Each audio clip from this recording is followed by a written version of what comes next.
Hello friends, this is DL Harry and welcome to video. हमने start की थी book series trading habits. इसमें हम 39 हैबिट्स को डिस्कस करने जा रहे हैं जो कि स्टॉक मार्केट में प्रॉफिटेबल होने के लिए बहुत ज़रूरी है। कल हमने इसका इंट्रोडक्शन किया था जिसमें हमने बताया था कि पावरफुल हैबिट्स कैसे काम करती हैं। अब हम आते हैं, इसका कंटेंट आप देख रहे हैं, rule number 1 to 15 the foundation. तो आज हम इसे ही शुरू करने जा रहे हैं। Rules 1 to 15 the foundation. अब हम इसमें आज डिस्कस करेंगे रूल नंबर 1 और 2। तो रूल नंबर 1 है, a winning trading system must either be design to have a large winning percentage और बिग विंस और small losses.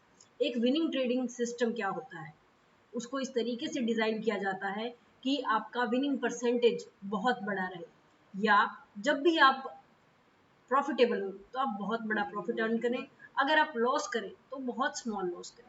Your trading system must be built on quantifiable facts and not opinions. आपका trading system जो आप बना रहे हैं वो quantifiable facts पर होना चाहिए, यानी कि आप उन फैक्ट्स को देख पाए कि आप ट्रेड क्यों ले रहे हैं, ना कि आपके ओपिनियंस पर। सिर्फ आप जो सोचते हैं उस पर ट्रेड नहीं करना, बल्कि जो आपको दिख रहा है उस पर ट्रेड करना है। अब इनको थोड़ा और एक्सप्लेनेशन के साथ समझते हैं कि इन चैप्टर्स में क्या है। विनिंग ट्रेडिंग सिस्टम जो हमारा पहला टॉपिक है, रूल नंबर 1, इसमें क्या बताया गया है। विनिंग ट्रेडिंग सिस्टम होता क्या है, आपकी जो विनिंग परसेंटेज रहेगी वो बड़ी रहेगी, यानी कि आपकी एक्यूरेसी ज्यादा होगी। मान लीजिए कि आप 10 ट्रेड करते हैं, उन 10 ट्रेड में से अगर आप 8 बार प्रॉफिटेबल हैं और 2 बार लॉस में है तो आपकी एक्यूरेसी 80% है, और आपका जो गलत जाती है ट्रेड्स वो 20% है। इसी तरीके से अगर आप बड़े प्रॉफिट्स गेन करते हैं और लॉसेस आपके स्मॉल रहते हैं तो उसको हम काउंट करेंगे रिस्क वर्सेस रिवॉर्ड में, यानी कि right big and wrong small. Risk versus reward में क्या है, मान लीजिए आप एक ट्रेड करते हैं, उस ट्रेड में अगर आपका लॉस होता है तो आप 5 रुपए का लॉस करते हैं, तो ये है आपका रिस्क। लेकिन अगर आप उस ट्रेड में जीत जाते हैं, आप अगर प्रॉफिटेबल रहते हैं, तो आपका प्रॉफिट आपको 10 रुपए का मिलेगा, यानी कि रिवॉर्ड हो गया डबल आपके रिस्क का। तो यहाँ पर आपका रिस्क रिवॉर्ड हो गया 1:2 का। तो इसी तरीके से आपको अपना विनिंग ट्रेडिंग सिस्टम बनाना है, या तो उसकी एक्यूरेसी बहुत अच्छी हो या तो उसका रिस्क रिवॉर्ड बहुत अच्छा हो। इन दोनों का जो रिलेशन है वो हम आगे की स्लाइड में समझेंगे कि आपको कितनी एक्यूरेसी और कितना रिस्क रिवॉर्ड चाहिए होता है प्रॉफिटेबल होने के लिए। You can't go broke taking a profit is not true. लोग आपको ये भी कहेंगे कि अगर आप प्रॉफिट लेते हैं ट्रेडिंग में तो आप कभी भी ब्रोक नहीं हो सकते, मतलब आप कभी भी अपना पूरा का पूरा कैपिटल खत्म नहीं कर सकते। लेकिन ये सच नहीं है। अब आप समझना चाहेंगे कि कैसे, लेकिन आप ये देखिए कि अगर आप मान लीजिए आपकी एक्यूरेसी 80% है, लेकिन अगर आप उसमें जब भी प्रॉफिट लेते हैं आप 1 रुपए का लेते हैं और आपका लॉस होता है तो आप 3 रुपए का लॉस करते हैं, तो ऐसी सिचुएशन में अगर आपकी एक्यूरेसी 80% भी है तो भी आप 100 ट्रेड तक ट्रेडिंग नहीं कर पाएंगे। आप उससे पहले ही अपना पूरा का पूरा अमाउंट लूज कर देंगे। तो सिर्फ अगर आपको कोई ये कहता है कि प्रॉफिट लेने से ही आप मार्केट में बने रह सकते हैं, वो सही नहीं है। आपको अपनी एक्यूरेसी और आपका रिस्क रिवॉर्ड दोनों देखने ही होंगे। एसएल क्या होता है, एसएल है स्टॉप लॉस। आपने ये वोकैबुलरी सुनी हुई होगी, अगर नहीं सुनी है तो आप यहाँ समझ जाएंगे। एसएल है स्टॉप लॉस, यानी कि आप किसी ट्रेड से कितना लॉस लेकर एग्जिट करना चाहते हैं, या अगर वो आपके अगेंस्ट चली जाती है तो आप कब उससे निकलना पसंद करेंगे, वो आपका एसएल है। Your insurance against big loss, ये आपको बचा के रखता है। कुछ लोग एसएल लगाना पसंद नहीं करते, उन्हें लगता है कि एसएल लगा दिया तो मार्केट उन्हें एग्जिट दे देगी, लेकिन ये आपका इंश्योरेंस है। अगर आप एसएल लगा देते हैं तो मार्केट आपको आपके इच्छा अनुसार लॉस देगी, उससे ज्यादा आपको लॉस नहीं दे पाएगी। लेकिन अगर आप एसएल नहीं लगाते तो मार्केट आपके अगेंस्ट जाती रहेगी और वो आपको बड़ा लॉस देती रहेगी। Two concept related to SL, दो कंसेप्ट होते हैं एसएल से रिलेटेड मेनली, अगर आप मानेंगे तो, कि एसएल आपको वहां पर निकालना होता है जहां पर आप चाहते हैं कि मार्केट आपको उतना ही लॉस दे, उससे ज्यादा ना दे। दूसरा, एसएल आपको बचाए रखता है बड़े लॉसेस से, तो इसको लगाना बहुत इंपॉर्टेंट होता है। मेनली लोग इसको लगाना ही नहीं चाहते। न्यू जो ट्रेडर्स आते हैं उन्हें लगता है कि एसएल लगाने से उनका लॉस में एग्जिट हो जाएगा, बट ये सच नहीं है। एसएल उनको बचा कर रखता है। एसएल को मॉडिफाई आप कर सकते हैं जब भी आपको प्रॉफिटेबल ट्रेड मिल रही हो, आपको उस ट्रेड में प्रॉफिट मिल रहा हो, आप उसको मॉडिफाई करके आप उसमें एग्जिट कर सकते हैं। सो अब हम चलते हैं आगे, देखते हैं रिस्क रिवॉर्ड और एक्यूरेसी का क्या रिलेशन। अब ये देखिए यहाँ पर है रिस्क रिवॉर्ड हमारे पास और दूसरी तरफ है एक्यूरेसी। अगर आपका रिस्क रिवॉर्ड 1:1 है तो आपको आपकी एक्यूरेसी 50% से ज़्यादा चाहिए। अब इसको हम ट्रेड के एग्जाम्पल से समझते हैं। मान लीजिए आप 100 ट्रेड करते हैं, उन 100 ट्रेड में आप रिस्क रिवॉर्ड रखते हैं 1:1, यानी कि अगर आपका लॉस होगा तो 5 पॉइंट का होगा, अगर आपका प्रॉफिट होगा तो भी 5 पॉइंट का होगा।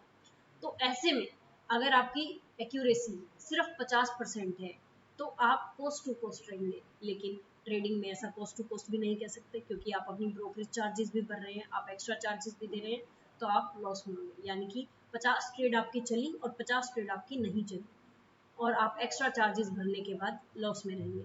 तो अगर आपका रिस्क रिवॉर्ड 1:1 है तो आपको एक्यूरेसी 50% से ऊपर चाहिए।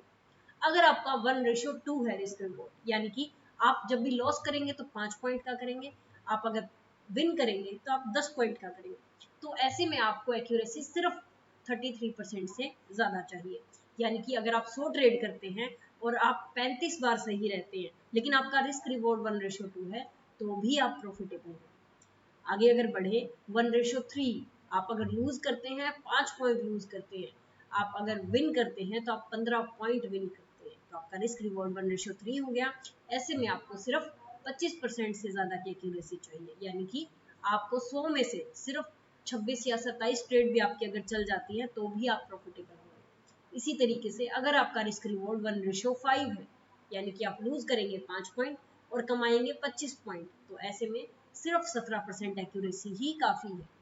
तो यहाँ पर आप देख रहे हैं कि जितना ज़्यादा आपका रिस्क रिवॉर्ड हाई होता जाएगा उतना ही आपको कम एक्यूरेसी चाहिए, और अगर आप एक्यूरेसी ज़्यादा रख पाते हैं तो आपको रिस्क रिवॉर्ड कम चाहिए। और अगर ये दोनों ही आप हाई रख पाते हैं, मान लीजिए आपका रिस्क रिवॉर्ड भी 1:5 है और आपकी एक्यूरेसी भी 50% से ज़्यादा है, तो आप बहुत ज़्यादा प्रॉफिटेबल हैं। तो ये दोनों ही एक दूसरे को पूरा करते हैं। आप इसको कंसेप्ट को और ज़्यादा समझ पाएंगे अगर आप 100 ट्रेड लेकर उसमें आपकी एक्यूरेसी भी देखें और आपका रिस्क रिवॉर्ड भी देखें, तो आप इसको बेहतर तरीके से समझ पाएंगे कि किस तरीके से ये हमारे लिए काम करते हैं। इनके कैलकुलेशन को अच्छे से समझना हमारे लिए प्रॉफिटेबल हो सकता है। आगे बढ़ते हैं, क्वांटिफिएबल फैक्ट्स, जो हमारा दूसरा लेसन है, दूसरा रूल है, दूसरी हैबिट है। Replace your discretionary trading with quantifiable signals that give you a specific reason for entering a trade. आपकी डिस्क्रिशनरी ट्रेडिंग का मतलब क्या होता है कि सिर्फ अपने ओपिनियन से, कि मुझे ऐसा लग रहा है कि ये ऊपर जाएगा, मुझे ऐसा लग रहा है कि ये नीचे जाएगा, ऐसा लगने वाली ट्रेड्स को रिप्लेस कर दीजिए क्वांटिफिएबल फैक्ट से। आप ये देखिए वहां पर कि यहाँ पर एम पैटर्न बन रहा है तो ये नीचे आ रहा है, यहाँ पर डब्ल्यू पैटर्न बन रहा है तो ये ऊपर जा रहा है, यहाँ पर ट्राइंगल पैटर्न बन रहा है, अब ब्रेकआउट होगा तो ये उस साइड में मुझे प्रॉफिट देगा या ट्रेड देगा। तो ऐसे क्वांटिफिएबल सिग्नल से अपने ओपिनियन को रिप्लेस कर दीजिए। ये आपको एक स्पेसिफिक रीजन दे देंगे कि आप एक ट्रेड ले पाए, एक ट्रेड एग्जीक्यूट कर पाए और उसमें प्रॉफिटेबल हो पाए। प्रैक्टिस कर रहे हैं जब आप एक नए ट्रेडर के तौर पे, तो आप कैसे कर सकते हैं? सबसे पहले बैक टेस्ट कीजिए। बैक टेस्ट यानी कि आप चार्ट को कट कीजिए, देखिए कि चार्ट किस तरीके से बनता है, किस तरीके से पैटर्न्स काम करते हैं। उसके बाद पेपर ट्रेड, इसके बाद आपको करनी है पेपर ट्रेड। पेपर ट्रेड यानी कि आपने जो बैक टेस्ट किया है, जो पैटर्न्स आपको समझ में आए हैं, उन्हीं पैटर्न्स को फॉलो करते हुए अब जो लेटेस्ट में पैटर्न बन रहे हैं उनको लेकर पेपर ट्रेड कीजिए। ओरिजिनल ट्रेड नहीं करनी है, बिना पैसे के ट्रेड कीजिए। बहुत सारे ट्रेडिंग प्लेटफॉर्म्स हैं जो आपको वर्चुअल अमाउंट देते हैं, उस वर्चुअल अमाउंट को यूज कीजिए, उसका एक्सेल मेंटेन कीजिए। आप पेपर ट्रेड में देखिए लगभग 4-5 महीने तक आप करके देखिए, आप देखिए कि आपकी एक्यूरेसी कितनी है, आपका रिस्क रिवॉर्ड कितना है, आप कितना अपने रूल्स को फॉलो करते हैं। पेपर ट्रेड में जब आप सीख जाते हैं, देन ट्रेड विद स्मॉल, फिर आप ट्रेडिंग कीजिए लेकिन एक स्मॉल क्वांटिटी के साथ, स्मॉल कैपिटल के साथ, बिल्कुल छोटे अमाउंट के साथ, लाइक 10,000 है, 20,000 है, जितना आप अगर लॉस हो जाए तो आप मैनेज कर पाए। ऐसा नहीं कि आप 1 लाख रुपए ले आए और बाद में जब वो लॉस हो जाता है फिर आप उसको मैनेज नहीं कर पाते। तो एक स्मॉल अमाउंट के साथ आप ट्रेड कीजिए। उसके बाद सेटअप ट्रेड, जब आपका प्रॉपर सेटअप बन जाए, आप अपने इमोशंस को बैलेंस कर पाए, तब आप एक लार्ज अमाउंट के साथ मार्केट में आ सकते हैं, क्योंकि अब आपके पास पूरा डेटा है कि आप प्रॉफिटेबल है मार्केट में हर तरीके से, हर सेटअप पे जो भी आपने यूजफुल बनाया है अपने लिए। तो इस तरीके से क्वांटिफिएबल फैक्ट्स हमारे लिए काम करते हैं। तो यहाँ पर ये 2 रूल्स हमने डिस्कस किए हैं। आगे की वीडियोस में हम बाकी की हैबिट्स को डिस्कस करेंगे। So thank you so much friends, मिलते हैं नेक्स्ट वीडियो में। Till than happy trading.